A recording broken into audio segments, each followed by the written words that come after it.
be here to spend a Friday with my brothers and sisters in Christ. And so I definitely don't want to keep you too long. And so today is actually, we're going to talk about, it's actually going to be a 3-part series. The title of this series is, and it's going along with the theme of self-sabotage, and that's running with the wrong idea. Running with the wrong idea. So think about, you go to a football game, let's say you see some 10-year-olds playing football, and one of the guys, he gets the football, and he's running for the touchdown. He's running.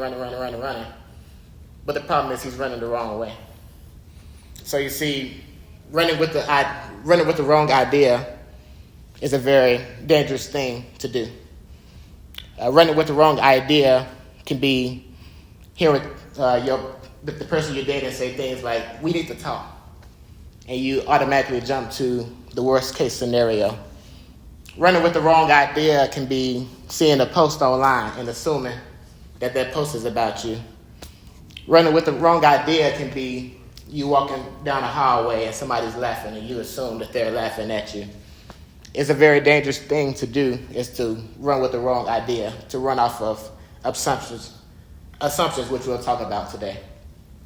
So one of the things that we're going to be looking at in the text is James chapter 1, verse 19. That's James chapter 1, verse 19. And I'll be reading from the New Living Translation. It says, "Understand this, my dear brothers and sisters. You must all be quick to listen, slow to speak, and slow to get angry." I'm going to read it again. "Understand this, my brothers and sisters. You, that's in you and me, you must all, everyone, be quick to listen, slow to speak, and slow to get angry." So I come by to tell you today that the reason why it's so hard to do these things is because every conversation is actually two. It's what I said and what your filter translated. I'll say it again. Every conversation is actually two. It's what I said and what your filter translated. Another way to say that is, I speak to you, but your filters decide what you hear. I'm talking to the human, their filter is talking back to me. I'm speaking into a camera, but you're hearing through the lens you've installed. Every person wears their own mental headphones. I just hope your bass and treble aren't set to misunderstand. I say something and your inner interpreter makes up its own version. My message walks in straight and walks out your filter like a funhouse reflection. I talk to you, but your filter goes, "Let me fix that for you." I send a message and your filter remixes it like a bad DJ. And lastly, your filter autocorrects, one of those things that can be a demon. Your filter autocorrects our conversation badly. So listening filters are custom-built algorithms powered by emotion, memory, and bias. Therefore, your ears don't always hear first, but your history does. So here's a question that I want to ask, and it's also for those that may be on the Zoom stream. Why is it so easy to be slow to listen, quick to speak, and quick to become angry? Go ahead, Fred. For me, it's pride. I had to learn how to let go of my pride. I'm still learning how to let go of my pride, but I've come a long ways and realizing at the same time, that I haven't arrived yet, but it's a constant journey, and I think that's something that all of us can learn to realize. Where some have struggle with pride, some have struggled with anger, some have struggled with pornography. But for me, it's like porn, pride, anger, malice. So. Oh yes, I thank you for sharing this. Anybody else? Why is it so important? Why is it so easy? And thank you, Fred, for sharing. Why is it so easy to be slow to listen, quick to speak, and quick to become angry? So one is, and you go to the next slide, and the next slide after that. So one is we get angry fast, but we interpret. This could be we get angry fast because we interpret fast. So in fact, what many people call listening is actually really just waiting your turn. See, anger could be like quick fuel, while listening is like slow cooking. See, listening it requires us actually to deny self, because our natural instinct is to respond, is to talk, is to be heard. But it actually takes love to actually have the spirit of wanting to listen to people. So you see, our ears hear words where our filters may hear threats. And many people are not actually trained to listen, but to respond. When we look at in the schools, right, we're taught to read, to write, to do math, but we're rarely ever actually taught to actually listen. But the thing is that to have effective listening, it actually requires you to put your ego on mute. So as you said earlier, Fred, pride is a major reason why people have such a hard time listening. And today we're actually going to look at the story of Eli and Hannah, and we're going to look at various filters within the story that were barriers to communication. And so again, have in mind, James chapter 1, it tells us that we must be quick to listen, slow to speak, and slow to anger. In many cases, we get angry simply because we're not listening.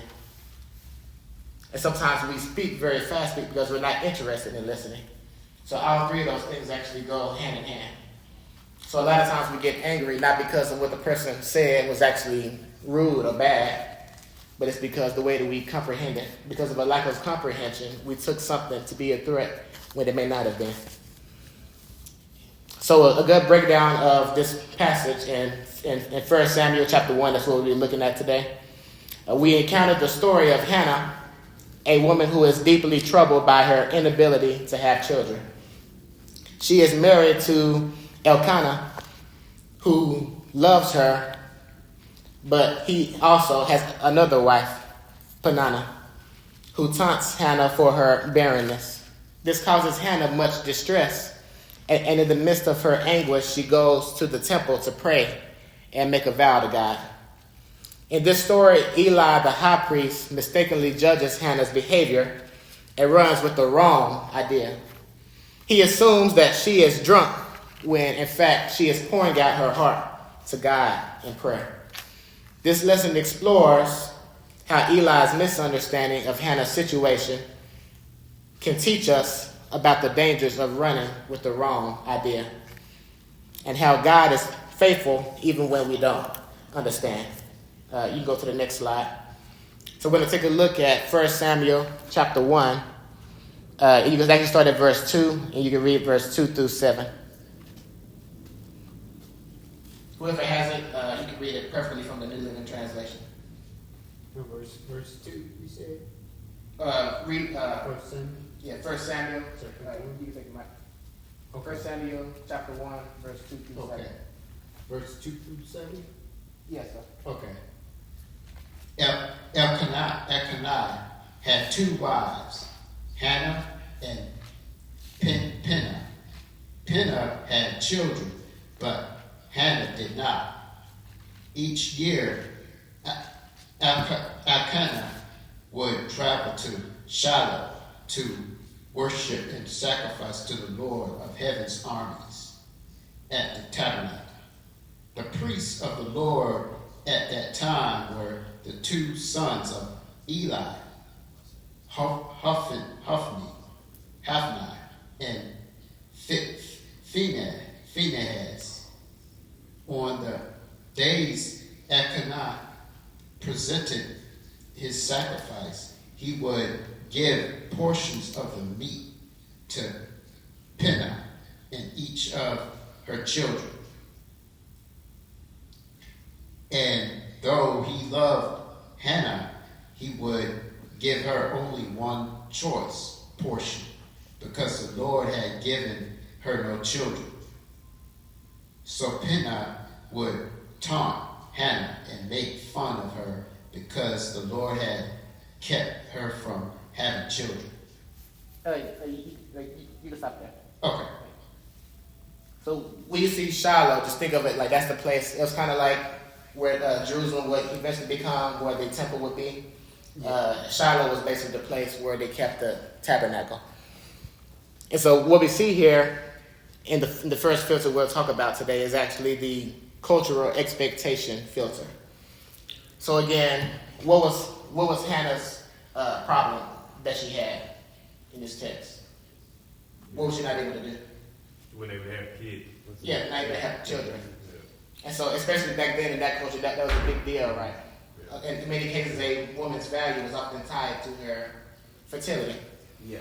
And so, childbearing is tied to honor, identity, and divine favor. Everyone hears and interprets the situation of Hannah's barrenness through cultural filters. So again, a woman's worth was tied to fertility, barrenness, often seen as divine judgment. So if you're not bearing a child, they may say it's something wrong with your stance with God. Rival relationships magnified through cultural pressure. So we see a rivalry between Hannah and Penninah. And Penninah is actually basically making fun of her. She's mocking her because of what she's not able to do. Now, also I want to say, when you see in the Bible polygamy, it doesn't mean that God endorses it. Like back then in the culture, think about Abraham and Sarah. The reason why Abraham went and got with Hagar was because up to that point, Sarah was barren. And so we see that multiple times where a man may take a second wife, but it doesn't mean that God endorses it. So these cultural filters hide in shame, misunderstanding, and competition. Any questions so far? I have a comment. Go That's ahead. the same thing that happened with Rachel and Leah. Yeah, Rachel and Leah. Leah wasn't able to have children. Rachel was. And Rachel was able to have children and Leah was. Yeah. I mean, excuse me, Leah was able to have children, but Rachel wasn't. Oh yeah, Rachel was. Go ahead. Is there a comment on the Zoom?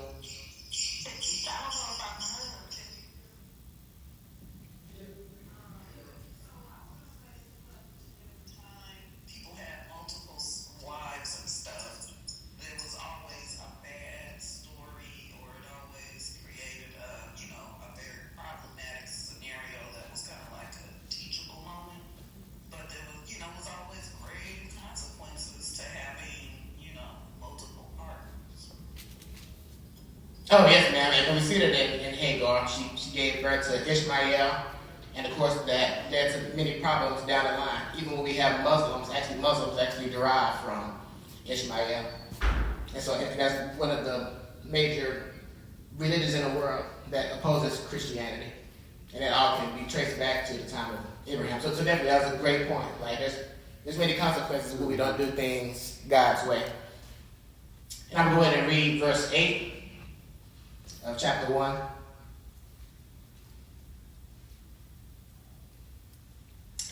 So here we have Elkanah speaking. Why are you crying, Hannah? Elkanah would ask.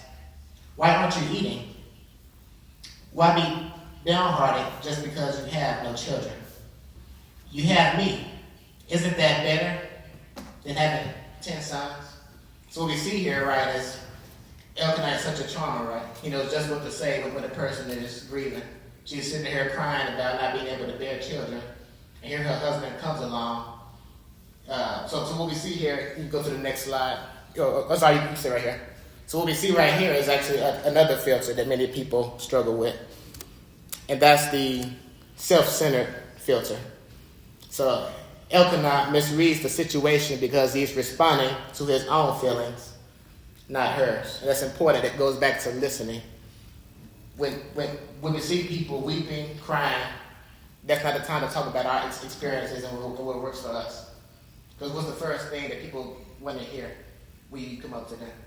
They want you to show. They want to hear comfort. Yeah, comfort, right? Encouragement. Encouragement, compassion. Think about the Good Samaritan. He showed compassion. So instead of listening to Hannah's pain, he hears a threat to his ego, a perceived rejection, a reflection on himself, and thus his filter actually blocked his understanding. So again, that's why it's so important for us to listen, because when we respond to people, we're actually responding to something that's not really what they need at that time. And can I get somebody to read verses 9 through 11? Okay. Okay.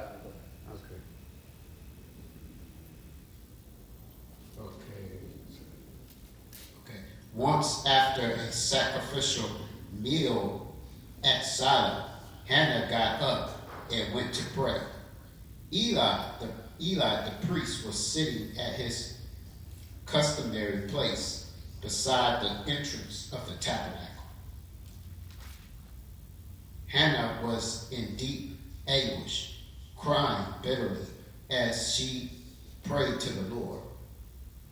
And she made this vow: O Lord of heaven's armies, if you will look upon my sorrow and answer my prayer and give me a son, then I will give him back to you. He will be yours for his entire lifetime, and as a sign that he has been dedicated to the Lord. His hair will never be cut. Thank you. And so what we see here is a thing that's called the Nazarite vow. Can anybody think of another person that had the Nazarite vow? He had very long hair. He was very strong. He got caught up with the wrong woman. Oh, Samson. Yeah, Samson. He was a judge. And so so what a Nazarite vow symbolized was it was a long-term commitment to God. It also symbolized separation from the world. It was a visible identity. So when people saw a Nazarite, they could easily tell what that person was. And as Christians, people should be able to look at our actions, look at our life, and easily tell the God that we believe in. And also it symbolized a surrender of control. And so a lesson that we can learn from Hannah is that when we are in distress or when we feel misunderstood, we can turn to God in prayer. Man. He hears our hearts even when our words don't make sense to others. Sometimes, like Hannah, we may feel overwhelmed or desperate, but God is always attentive to our sincere prayers. Any comments so far?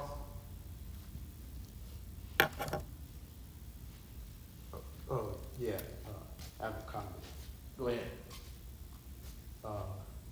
Yeah, I've been like other times in the past where I have felt trodden, overwhelmed by just feeling like not getting anywhere in life. Stay at the same job, have a job where I was making money, I push a button and making money. I was pretty much rich, but I wanted to be wealthy. But here I am, God told me, wait, just wait. I'm gonna make you wealthy. And so this is like an answer just like with Joseph. We remember the story of Joseph. But Joseph, God gave Joseph just tedious things to do. And it seemed tedious to us, but it was greater plans to make him a prince. He will eventually become the prince of Egypt. And that's how I see with my life. God blessed me with a job. Now I'm able to start work in my field of study. So, yeah. Okay, man, that's a great testimony. And definitely prayer matters, and definitely prayer works. And that's something that we should never forget. Despite what we're going through in life, prayer is not something that we should ever give up on. That's our way to communicate to God. And I'm going to go ahead and read verses 12 through 14. As she was praying to the Lord, Eli watched her. So again, this is a priest. Seeing her lips moving, but hearing no sound. He thought she had been drinking. Must you come here drunk? He demanded. Throw away your wine. And so what problems do you see here? Or what kind of assumption is he making? Well, he's making an assumption that she's drunk. Or Yeah. She's been partying all night. Yeah. So he's going off of an assumption that she's drunk just because of something that he observed. So rather than come and ask a question, why are you speaking and the words are coming out? He walks up to her and he makes a accusation towards her. That could be a very offensive accusation. And so what we see here is in what I call an assumption filter. So Eli assumes Hannah is drunk. So when Hannah is praying silently, Eli sees her lips moving but hears no sound. His immediate assumption is negative. How long will you keep on getting drunk? This is a classic interpret the worst filter. Eli sees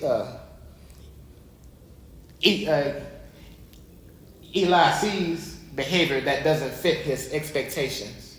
So what he does is he fills the gap with the easiest explanation, which leads to him to misjudge her character. You go to the next slide. Another filter that we see here is what's known as the past experience filter. So Eli's past experiences with corrupt worshipers may have very well influenced his interpretation of her. So he was used to seeing people partying and drinking, including his own two sons, who in chapter 2 he refers to as scoundrels. So because of his past expectations in ministry, there's a very good chance that influenced how he interpreted what Hannah was doing. And so he ministers in a place where people have acted very irreverently. And then also, again, his sons behaved very wickedly. So this background likely shapes his ability to quickly suspect improper behavior.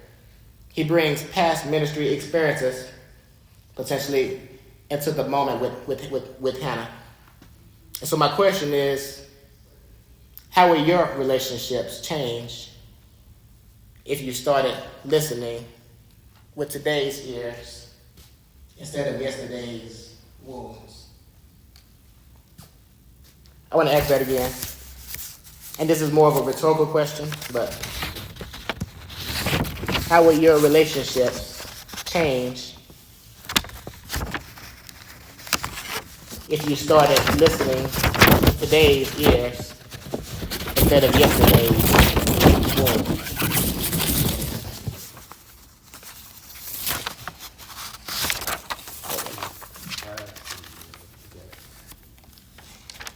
Excuse me? I have something to add to that. Go ahead. It's like, I'm already experiencing it now, where I'm seeing how God moved some people out of my life that were hurting me. And I said, Lord, these people ain't no good, mean me no good. And so you place some good spiritual people in my life that I could get down with, hang with, you know what I'm saying, party with, but I'm not hanging out with them, going to the club, and they taking me from here from Timbuktu. You know what I'm saying? These are spiritual people. I think that's what it is with Hannah's situation. She's kind of like caught up with the wrong people, like with Elkanah, making fun of her because she can't have children. So. Oh, yes, sir. Thank you for sharing.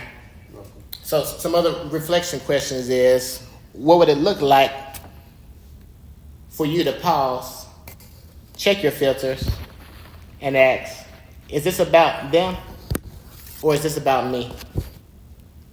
What one past experience do you want to stop giving so much authority in your present communication? When someone disagrees with you, what old memory or feeling tends to get triggered? What type of people do you tend to misinterpret quickly? Why do you think that is? Who in your past trained you, intentionally or unintentionally, how to listen, argue, or avoid conflict? How does that training still influence you today? And lastly, what kind of voices do you automatically trust or distrust? And when did that come? And where did that come from? So these are all questions that we should ask ourselves as we battle the tendency to make assumptions about people's behavior. You can go to the next slide. And is there any comments so far?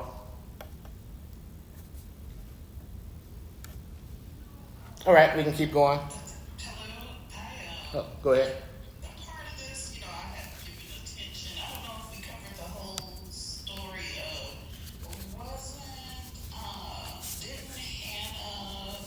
didn't God get Hannah, so to speak, for how, didn't He express that He didn't like that they were making fun of Penninah, or Penninah was being, mocked or whatever. God did, I think He expressed His disdain for that, didn't He?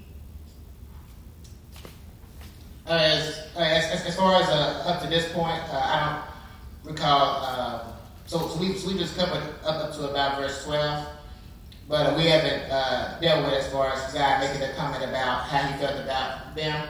But of course we know later on in the story, so Hannah gives birth to Samuel, who was the last judge, and then of course Samuel, he was also a Nazarite. So God actually blessed Hannah with a child. But up to this point, we actually haven't. But there were no consequences. Because that's what I try to look at is, the whole picture. Who was being made fun of? One of the kids was being made fun of. And I think that might have been Hagar. So, what I will take from these kinds of stories is God doesn't condone that type of behavior. And so, therefore, any negative feeling that you get is, kind of soothed from the fact that, God, somewhere it says God gets angry for us. So, just to know that something isn't co-signed by God and it's wrong, that helps you deal with. And, a lot, when you have that kind of situation where people are coming after you in that kind of way, other people may say, sticks and stones may break my bones, but words will never hurt me. God feels some kind of way about that, and He's not condoning that activity. So that's what I always look for. It's like, well, yeah, somebody's being dogged out in the scripture, but if you read the whole thing, you see how God deals with it. And then your attitude when you deal with these kind of people is like, okay, you don't understand what you're doing, and I'm just going to sit back and wait for the thunder, because, where there's lightning, there's always going to be thunder. That's the kind of, attitude I take when I get offended or somebody does something against me. It's like, well, let's see how this whole thing is going to play out. And, I know Okay. I think we have a comment in the back. Yes, thank you. Yeah, I think she makes a good point. I think she's looking at the broader theme of Scripture, which is always a good thing to do. But as far as what I believe you're referring to in 1 Samuel, it is Penninah who is making fun of Hannah, correct? Yeah. Got it. Thank you. Yeah. So it's Penninah, the one that the wife that's able to bear children, that's making fun of Hannah. And I thank you all for the comments. And just the verse that comes to mind is Romans chapter 12, where it says to don't repay evil with evil, but overcome evil with good, and vengeance is mine. Vengeance is mine, says the Lord. So of course, for God's people, if people do wrong to us, we should always trust that God is going to get vengeance for us, and we should overcome evil with good, not with evil. So definitely great points. I'm going to pick up at verse 15. And this is Hannah's response to Eli's accusation. So let's see how she responds. "Oh, no, sir," she replied. "I haven't been drinking wine or anything stronger, but I am very discouraged, and I was pouring out my heart to the Lord. Don't think I am a wicked woman, for I have been praying out of great anguish and sorrow." "In that case," Eli said, "go in peace. May the God of Israel grant the response you have requested that you have asked of him." "Oh, thank you, sir," she exclaimed. Then she went back and began to eat again, and she was no longer sad. So what we see here is Hannah actually, she gave a response, but it's a response that many people don't make. So Hannah's response is actually a master class in how to disarm someone else's listening filters and to preserve peace. And of course, we see in Matthew chapter 5, "Blessed are the peacemakers, for they should be called children of God."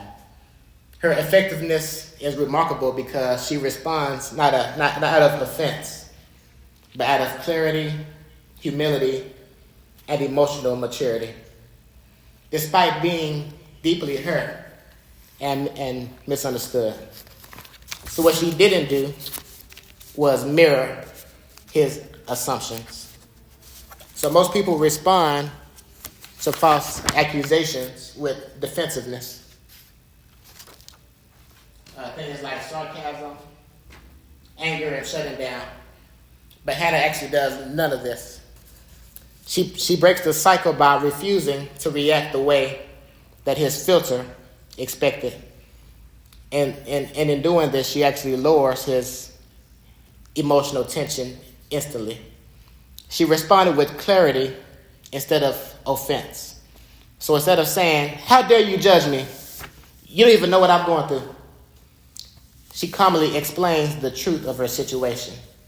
So you see clarity, again, it goes back to comprehension, diffuses conflict, clarity disrupts assumptions, and clarity corrects filters without escalation. So she showed vulnerability without weaponizing her pain. And she spoke respectfully even though she was misjudged. And so what we see is respect actually can soften correction, while tone shapes interpretation. And notice what she didn't say. She didn't say, "You always assume the worst. You're a terrible priest. You don't listen." She doesn't diagnose his filter, but she clarifies her reality, which invites understanding instead of conflict. So you see, you can't change someone's filter by attacking it, but you can change how they see you by giving them the context they lack. Another thing that Hannah did, I think you can go to the next slide. Another thing that Hannah did was she actually guarded her heart. She refused to let someone else's misunderstanding become her emotional master. So you see, Hannah was already grieving, was misunderstood at home. She was provoked by Penninah. She felt socially shamed, yet she answered with emotional wisdom, not emotional injury. Her response showed spiritual composure, not reaction. She turned a moment of misjudgment into a moment of blessing. Because she responded well, the conversation de-escalated. Eli retracted his assumption. He blessed her, and her emotional burden was lifted. So thus her response actually changed the outcome of the interaction completely.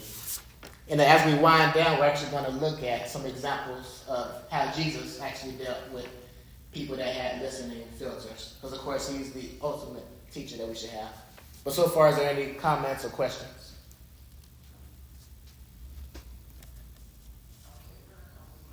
Observation again, actually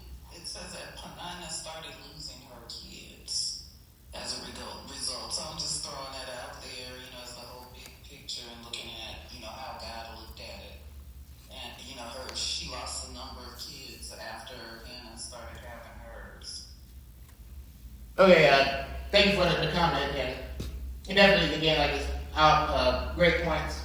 But the purpose of this lesson is kind of just going up to the point where Hannah responded to Eli. That's kind of the main point of this, is just dealing with the assumption that he made towards her, and then how she responded to his assumption. But definitely, as I said earlier, there's always going to be consequences for doing wrong to people. Like, you never actually can get away with doing evil to other people. And again, thank you for sharing. So as we wind down, we're going to look at, you go to the next slide. So this is how Jesus dealt with clarifying questions. And I'm kind of just going to read these out for the sake of time, but you can go back and look at those. So, who do you say that I am? Matthew 16, verse 15. Why are you so afraid? Do you still have no faith? Mark 4, verse 40. Do you want to get well? John 5, verse 6. Which of these was neighbor to the man who fell among robbers? Luke chapter 10, verse 36. Why do you call me Lord, Lord, and do not do what I say? Luke chapter 6, verse 46. And do you understand what I have done for you? John chapter 13, verse 12 through 13. And so what we see here is that Jesus was actually a master communicator, but a part of that was being a masterful listener. You can go to the next slide. So the key principles of Jesus' questions was that he revealed hidden assumptions. He asked questions that uncover internal filters. He also encouraged reflection, not shame. He invites thought rather than accusation. He also brings focus on perception versus reality. So he used questions to separate personal interpretation from truth. And also he exposed emotional filters such as fear, pride, or bias. But he exposed them with a gentle spirit. And he also asked questions to guide clarity and action. So again, questions, they lead listeners toward understanding and to the next steps. So just some examples of clarifying questions that you can ask whenever you hear something that maybe you don't agree with, or something that might have offended you. Instead of jumping to conclusions and attacking that person, you can say things like, could you kind of clarify what you meant by this? So what I'm hearing is X and X and X. So just to make sure that we're on the same page, is this what you mean by when you say this? There's many different ways that we can seek clarity.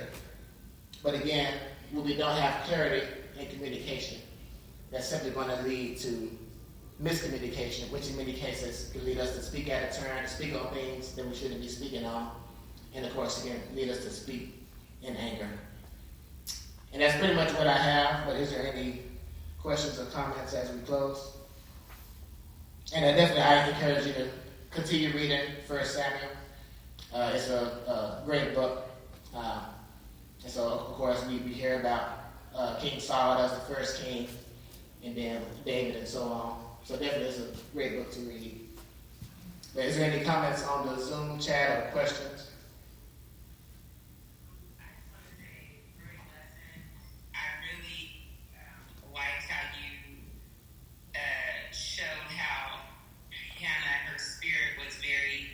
Gentle and humbling and nurturing, even through being attacked.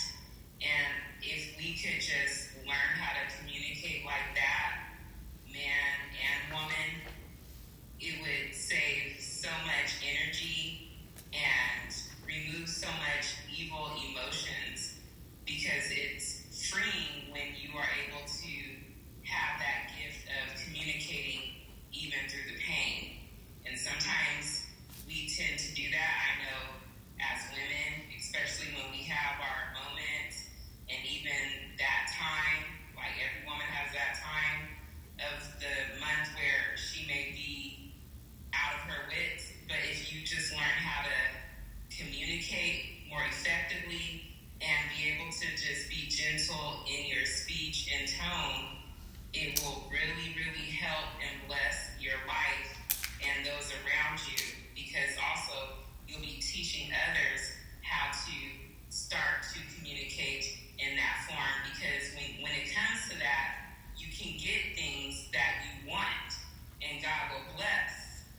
Oh, thank you, Stephanie. Is that Carla?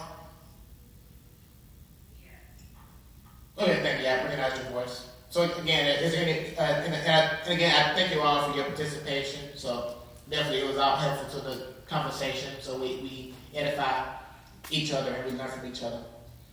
Is there any closing comments from Brother Cottonham?